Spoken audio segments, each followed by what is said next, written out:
Assalamualaikum warahmatullahi wabarakatuh. Salam budaya. Yo halo guys, welcome to my video ya guys ya. Perkenalkan, nama saya Aryan Febri Trirawaji dari Fakultas Seni Pertunjukan, jurusan Pedalangan, Prodi Seni Teater, Institut Seni Indonesia Surakarta. Kali ini saya mau mereview buku ya guys ya, yang berjudul Jagat Teater, karya Bagdi Sumanto. Buku ini terbit pada bulan Juli tahun 2001. Penasaran gak guys dengan isi bukunya? Mari kita review bukunya. Dari biografi penulis, Christophorus Bagdi Sumanto lahir di Sala 29 Oktober 1941. Beliau lebih suka dipanggil Bagdi Sumanto karena lebih singkat. Beliau juga dikenal sebagai penulis cerita pendek, penyair, dan penulis lakon. Bagdi Sumanto telah menempuh pendidikan di TK, SD, SMP, SMA, Fakultas Sastra jurusan Inggris S1, Sastra Indonesia Jawa S2, dan S3 Teater. Nah, semua kuliahnya itu di UGM. Sebelum saya menjelaskan tentang isi buku Jagat Teater, saya akan mereview covernya terlebih dahulu. Untuk covernya ini didominasi warna hitam, hijau, dan orange, dan tulisan-tulisan di belakang itu berwarna kuning.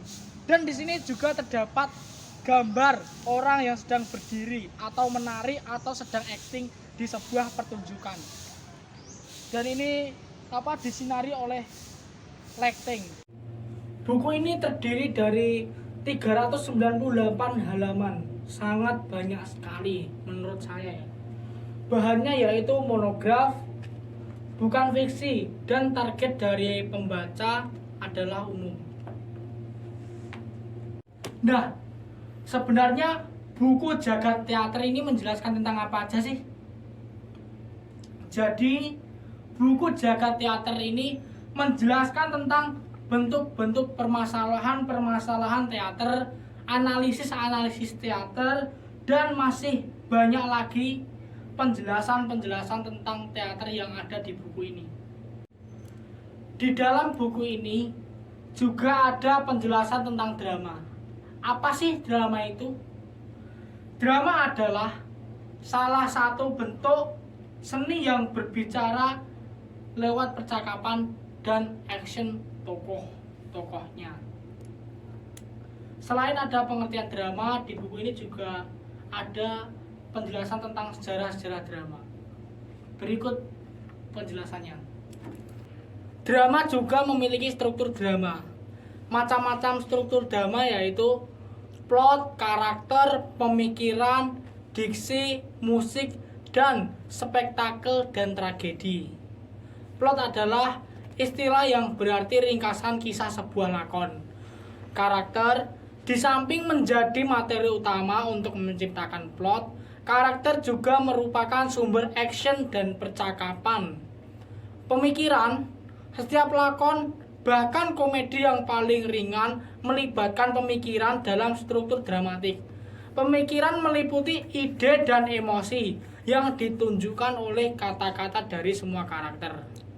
Unsur-unsur drama lainnya, ketika Aristoteles menyebutkan diksi, yang sebenarnya ia maksud adalah dialog. Dalam puisi, diksi dimaksudkan untuk menggambarkan pilihan kata. Dialog adalah penggunaan bahasa untuk menciptakan pemikiran, karakter, dan peristiwa. Ada sebuah drama yang berjudul Ibrahim Cabot Batu Karang Abadi dalam Desert Under the Elms karya Eugene O'Neill. Latar belakang dan masalah. Pada dekade 1950-an di dunia barat muncul suatu kelompok. Latar belakang dan masalah. Pada dekade 1950-an di dunia barat muncul satu kelompok teatrawan yang menolak digolongkan ke dalam aliran kesenian tertentu. Romantisme, naturalisme, realisme. Mereka menyatakan diri lebih menaruh perhatian kepada manusia secara umum. Dalam keadaan sulit, agaknya munculnya sejumlah teatrawan ini tidak begitu saja. Tindakan Sisyphus yang aneh bagi orang barat merupakan suatu isyarat tentang suatu kondisi manusia ketika ia kehilangan tujuan. Awal esai panjang The Myth of Sisyphus adalah sebuah sajak yang berbunyi, "Oh, jiwaku, jangan mencita-citakan kehidupan abadi, tetapi tuntaskan batas-batas sehabis mungkin." Pindar Pitian. Secara paradoks, kamus melihat bahwa alasan untuk hidup itu juga sekaligus alasan untuk mati.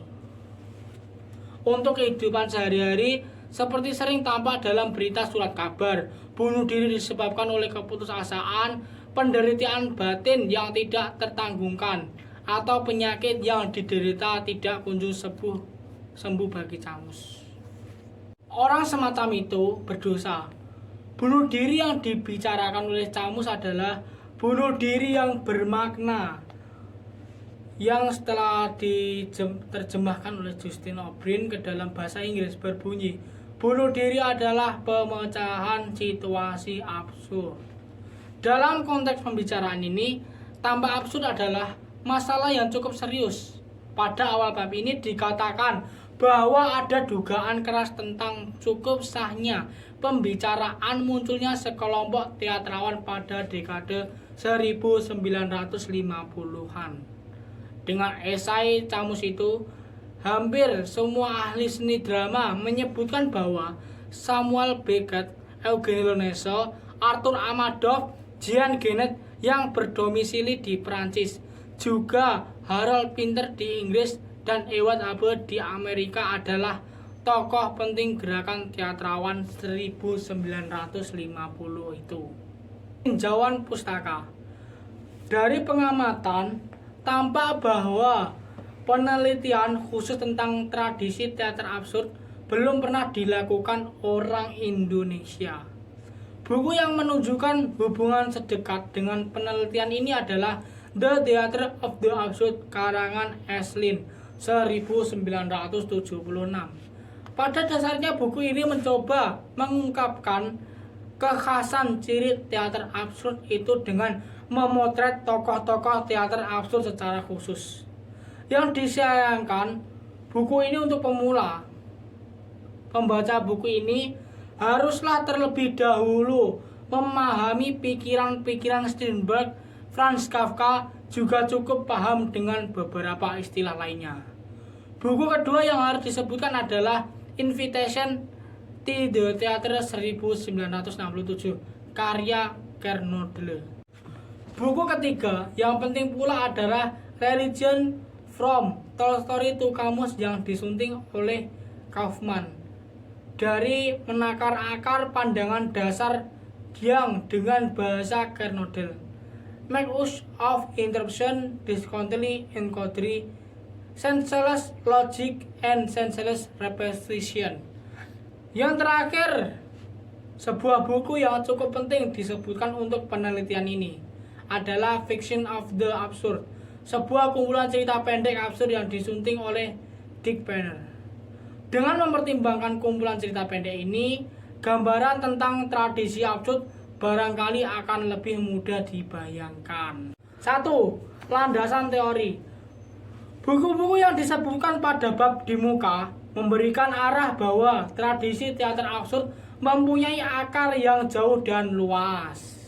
Data yang ditimba dalam penelitian ini, dasar utama ditimba dari 3 teks pokok, ialah Waiting for Godot karangan Samuel Beckett, The Lesson karya Eugène Ionesco, dan Caligula karya Albert Camus.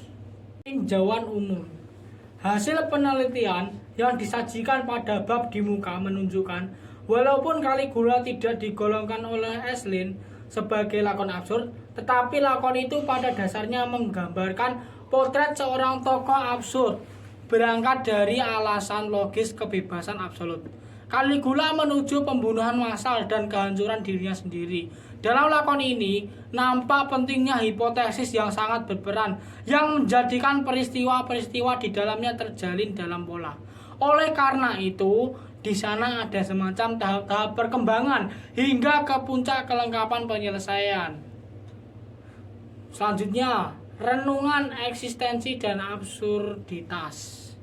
Dari buku-buku renungan eksistensial yang dapat diperoleh, misalnya I Etre et Le dengan karya Sartre, yang diberinya embel-embel au Castor atau buat Castor, nama panggilan bagi Simone de Beauvoir, kekasihnya. Unsur-unsur pokok lakon absurd. Penelitian ini menemukan bahwa pada dasar-dasarnya lakon absurd memiliki nada dasar suasana mencengkam.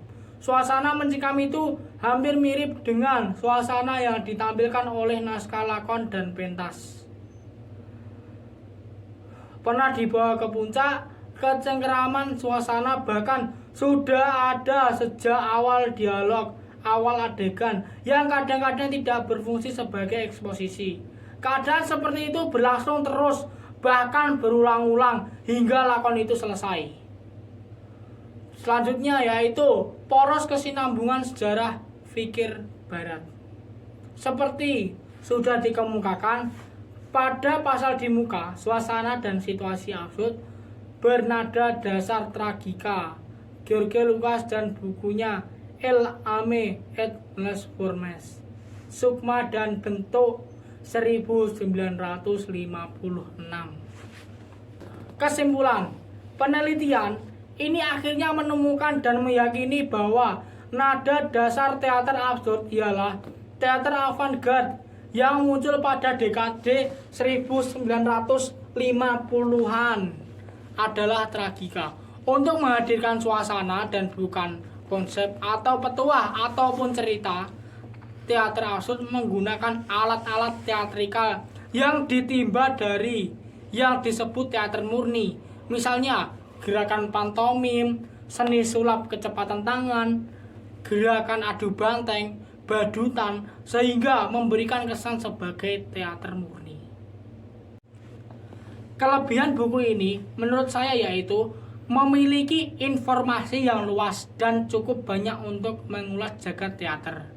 Dan buku ini menurut saya banyak menceritakan tentang masa lalu. Buku ini menurut saya lumayan enak lah untuk belajar tentang teater. Dan kekurangan dari buku ini menurut saya yaitu bahasa agak sulit dipahami, khususnya untuk orang awam. Warna sampul yang kurang menarik. Buku ini terlalu tebal dan isinya kurang menarik sehingga bosan untuk membacanya.